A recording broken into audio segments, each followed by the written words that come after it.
Hablaremos entonces de una aventura amorosa de Iván Rimski-Kórsakov, no el músico Nicolás, sino el abuelo. Así que vamos a ubicarnos en Rusia ya por 1778. Catalina la Grande era la emperatriz. Tenía por entonces casi 50 años de edad, es decir, que ya no se cocinaba el primer hervor. Hemos hablado de Catalina, contamos, entre otras muchas cosas, un procedimiento que tenía para elegir a sus amantes. Practicaba cuidadosas elecciones de sus compañías nocturnas. La zarina no estaba dispuesta a admitir en su cama a cualquiera. Muchos sí, cualquiera no. Es una distinción interesante. Muy la interesante de tomar en cuenta. Antes de que un hombre llegara a ella, lo hacía examinar en todos sus pormenores, morales y sobre todo físicos, ¿no? Claro. Lo curioso es que la examinadora de esas virtudes no era la propia Catalina, sino que hacía intervenir a una dama de su confianza e incluso a un médico. Entre la dama y el médico ponían a prueba las cualidades del posible amante de la zarina. Durante mucho tiempo ejerció esa función la condesa de Bruce. Ella era la responsable de aprobar o de expulsar a los candidatos.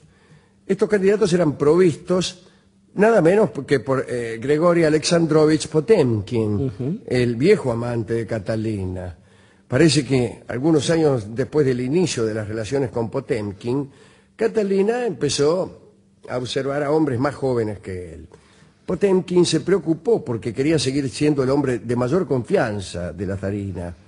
Y entonces, para conservar su influencia y no tener que molestarse con trámites de alcoba, Potemkin se encargó de buscar él mismo para Catalina algunos niatos. Buscaba en general tipos que no pudieran durar demasiado. Digo, para que el intruso no viniera a cautivar a la zarina más allá de lo que era inmediato y físico. Cuidaba su lugar.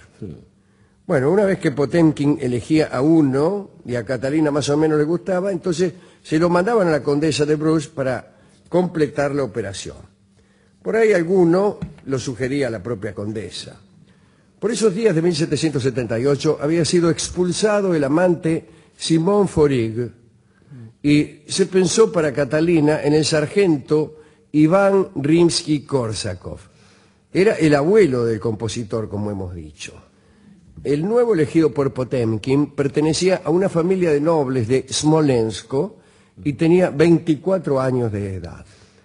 Una noche tuvo lugar el examen y Kórsakov fue muy bien calificado. Dicen que quizás fue el de mayor calificación de todos los que probó la condesa de Bruce. Parece que la condesa, maravillada, ¿no?, le dijo a la zarina que no podía perderse semejante posibilidad amorosa. Bueno, Catalina comprobó lo que se decía acerca de este señor. Parece que además de ser un buen amante, era buen cantor.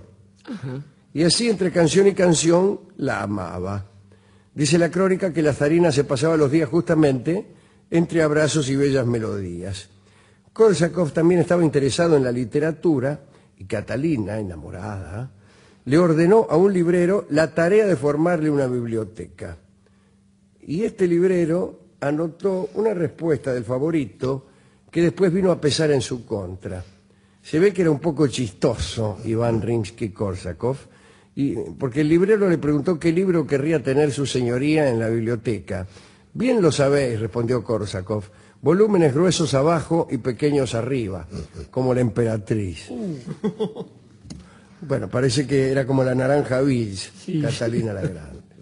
Los embajadores decían que Kórsakov era el colmo de la fatuidad, pero tal vez esta estupidez agraviante del muchacho fue lo que incitó a Potemkin a llevarlo a los brazos de Catalina.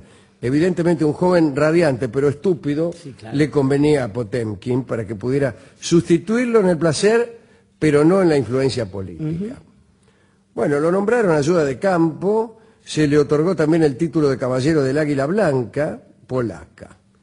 Encantado con esta posición, Rimski recibió regalos, tierras, propuestas amorosas de otras damas, pero entre todas las otras damas que no eran Catalina, a Rimski-Kórsakov le interesaba solo una, que ya lo había correspondido. Iván no había podido olvidar a la condesa de Bruges, Sí, ¿no ves? la que lo había probado. Ya me parecía, se había enamorado y la condesa también se había enamorado de él. Entonces tuvieron encuentros secretos. Durante un año. Cuentan que esos encuentros eran tan frecuentes, tan voluptuosos y tan encendidos que la condesa de Bruges empezó a mostrarse reticente a recibir a los otros candidatos que le enviaba Potemkin, no ya por fidelidad a Korsakov, sino por estar exhausta. La voluptuosidad de estos encuentros entre Korsakov y la condesa era joven, sí, los volvió poco cautos. La joven condesa. Sí, sin embargo, lo que delató a los amantes no fueron los sonidos propios del comercio amoroso, sino una canción, lamentablemente no sabemos cuál, que Rimsky le estaba cantando a la condesa. Catalina los oyó, se metió en la pieza y lo sorprendió, cantando.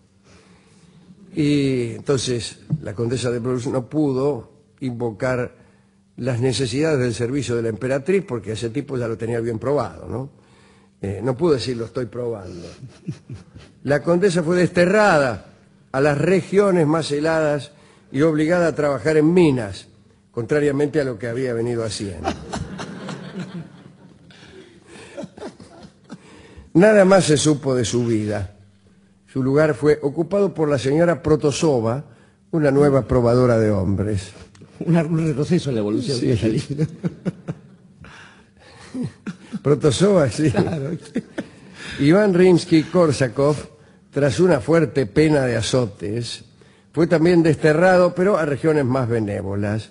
La verdad es que Catalina, un poco arrepentida por el castigo, lo echó, pero con una generosa asignación. La razón que se impuso para el exilio, para que no se hablara en la corte, ¿no?, de los amores de Catalina, fue incompetencia como soldado. Bueno, después se pierde la historia de Iván Rimsky-Korsakov hasta que su nieto lo recupera como abuelo famoso. Bueno, Nikolai Rimsky-Korsakov es el autor del famoso vuelo del Moscardón, ¿no?, que todos conocen.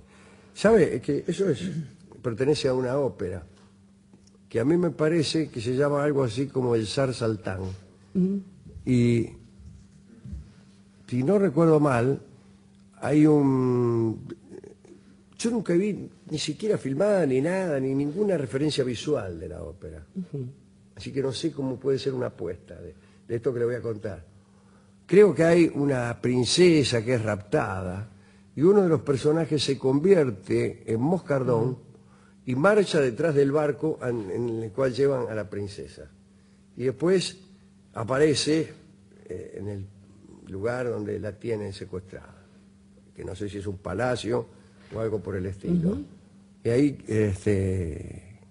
mientras el barco va llevando a la chica, se oye esta canción que no tiene letra, sí, pero que es una canción que ilustra más bien justamente esa circunstancia de la transformación de un hombre en Moscardón. Después, la ópera yo nunca la vi, ni vi que alguien la viera, eso No, quiero no, decir. es cierto, sí, Pero la canción sí se hizo muy famosa. Nosotros deberíamos hoy pasar sí, El vuelo del Moscardón, que por otra parte es una composición breve y que ya ha sido un poco apropiada por la música popular. Pero adivine qué. no la tenemos, no la encontramos La en la teníamos, discoteca. pero no la tenemos. Y bueno.